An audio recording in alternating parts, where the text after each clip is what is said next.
Magandang hapon! Kumusta po? Narito po ang update natin para sa lagay ng ating panahon. Ngayong hapon po ng November 8, 2025. Sa ngayon po ay patuloy na ang paglapit ng Bagyong Uwan sa kalupaan at humahampas na po ang buntot nito gaya na inyong nakikita dyan sa may Bicol Region, Visayas, maging po sa northeast ng Mindanao. Sa ngayon po ay nasa layo na lamang ng 441 km east ng Northern Samar. Nataglay po ang lakas ng hangin na maabot na sa 175 km per hour. Ngayong gabi po hanggang bukas ay hindi na inaalis ang posibilidad na lalakas yan bilang super typhoon bago po lalapit bukas dyan sa may Catanduanes. Maghapon bukas na magsimula na manalasa dyan sa may Bicol Region at Northern Samar, lalo na po sa umaga at kikilos yan paakyat at bukas ng gabi, posible na mag-landfall sa vicinity ng Aurora. Bahagya po na bumaba ang pinapakita na track nito dahil posibleng sa Pangasinan po mag-exit sa Lunes po ng umaga. Posible na nasa typhoon category ito habang tumatawid sa kalupaan at hindi inaalis ang posibilidad na super typhoon na yan bago mag-landfall dyan po sa may Aurora bukas ng gabi. Pero paalala lamang po na maaari pa na magbago ang forecast na ito kaya patuloy po tayong mag-antabay sa mga susunod po na updates.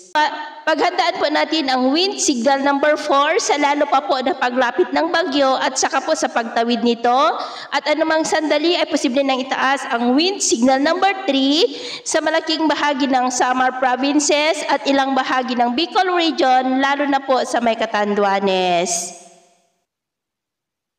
Sa ngayon po ay nakataas ang Tropical Cyclone Wind Signal number 2 sa Catanduanes, eastern portion ng Camarines Sur, Albay, Sorsogon, Ticao Islands, Northern Samar, northern portion ng Samar, at ganoon din po sa northern portion ng Eastern Samar. Signal number 1 naman sa Metro Manila, Calabarzon, Batanes, Cagayan, Isabela, Quirino, Nueva Vizcaya, Apayao, Abra, Kalinga, Mountain Province, Ifugao, Benguet, Ilocos Norte, Ilocos Sur, La Union, Pangasinan, Aurora, Nueva Ecija, Bulacan, Tarlac, Pampanga, Zambales, Bataan, Camarines Norte, nalalabing bahagi ng Camarines Sur, the rest of Masbate, kasama na po ang Burias Island, Marinduque, Romblon, Mindoro Provinces, kasama na po ang Lubang Islands, Calamian Islands at Cuyo Islands, maging po sa nalalabing bahagi ng Samar, the rest of Eastern Samar, Biliran, Leyte, Southern Leyte, the northeastern portion ng Bohol, the northern and central portions ng Cebu,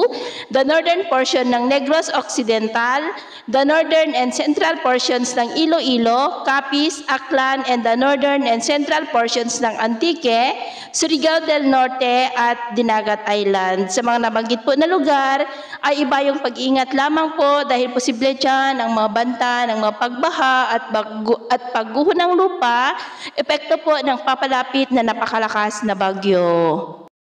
At sa atin naman pong mabaybayin, dahil sa papalapit na Bagyong Uwan, ay iwasan na po muna natin ang papalaot sa buong seaboard po ng silangan ng ating bansa. Kasama na po ang mga seaboard ng extreme northern Luzon dahil ang mga alon po ay posibleng aabot hanggang sa 2.8 to 4 meters height. Kaya hanggat maari, ay iwasan na po muna natin ang papalaot dyan sa mga may kulay pula para mas makaiwas sa mga sakunang pangkaragatan. So, yun po ang latest update natin sa araw na ito. At ako po muli si James na nagsasabing sa kahit na pagsubok po na darating sa ating buhay, huwag po tayong mawawalan ng pag-asa. Thank you and God bless!